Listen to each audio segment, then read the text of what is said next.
कृष्ण हरे मिरे गप सा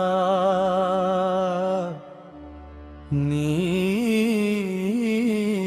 धरे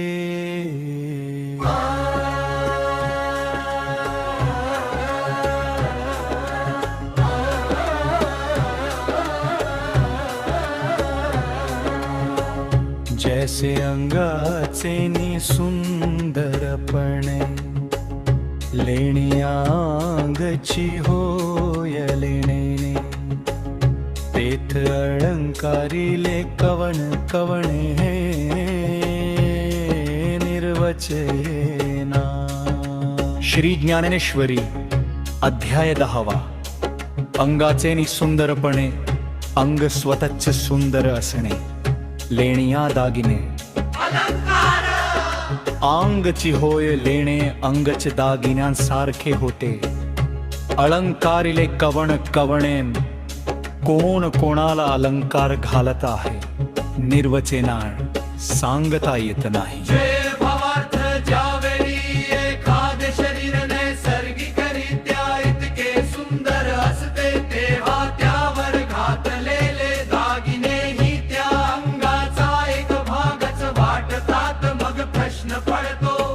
इपेर अंग सुंदर आहे की दागिने सुंदर आहेत इपेर कोण कोणाला शोभा देत आहे।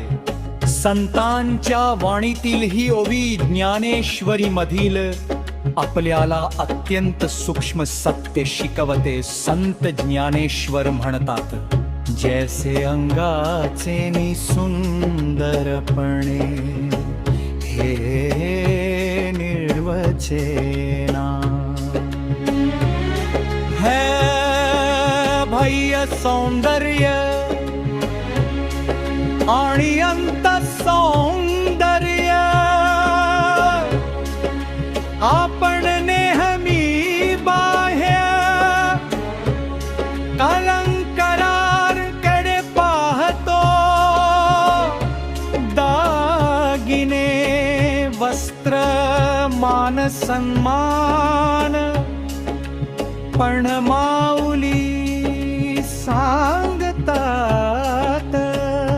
जर अंगच सुंदर असेल तर अलंकार वेगळे दिसत नाहीत। आजच्या जीवनातही आपण पाहतो चांगल्या स्वभावाचा माणूस असेल तर त्याला वेगळ्या दिखाव्याची गरज नसते साधेपणातच त्याची खरी शोभा असते। केपेर म्हणजेच अंतःकरणाची सुंदरता हीच खरी अलंकार आहे। ऐचे भक्त आणि भगवंत कोण कोणाला शोभा देतो भक्त आणि भगवंत कोण कोणाला शोभा देतो। माऊली प्रश्न विचारतात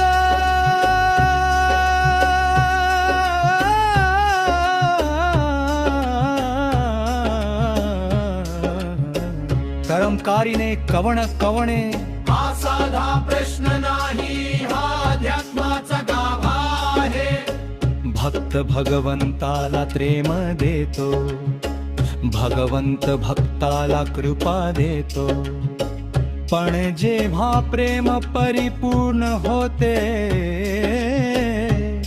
पितृ तेव्हा भक्त आणि भगवंत यांच्यात फरकच राहत नाही।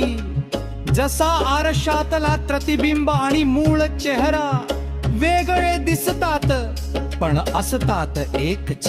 तेही अद्वैताची अनुभूती ही ओवी आपल्याला अद्वैत शिकवते। मी आणि तो हा भेद नाहीसा होणे जेव्हा मन शुद्ध होते अहंकार नाहीसा होतो। मी करतो हा भाव जातो सगळं तोच करतो ही भावना येते तेव्हा भाच शिव होतो, भक्तच भगवंत होतो. वाचान आपल्या जीवनात याचा उपयोग ही फक्त तत्वज्ञानाची गोष्ट नाही, तर जगण्याचा मार्ग आहे. हे बाह्य दिखाव कमी करा, हे अंतःकरण शुद्ध करा, हे प्रेम नम्रता सेवा वाढवा. जेव्हा आपण अंतःकरणाने सुंदर होतो. इक्र आपले प्रत्येक कर्म, प्रत्येक शब्द, प्रत्येक विचार हा भगवंताचा अलंकार बनतो. हे पात्र सुंदर निष्कर्ष. माऊलींचा संदेश अत्यंत गोड आहे. स्वतःला बदला, बाह्य जग आपोआप सुंदर दिसेल. अंतःकरण शुद्ध करा, देव तुमच्यातच प्रकट होईल. साही शेवटची ओवी सारखी भावना, अंग झाले जेव्हा सुंदर अंतरी. अलंकार हरपले त्याच्या परी, तुका म्हणे भेद गेला सारी. एकत्वाचा अनुभव झाला, एकत्व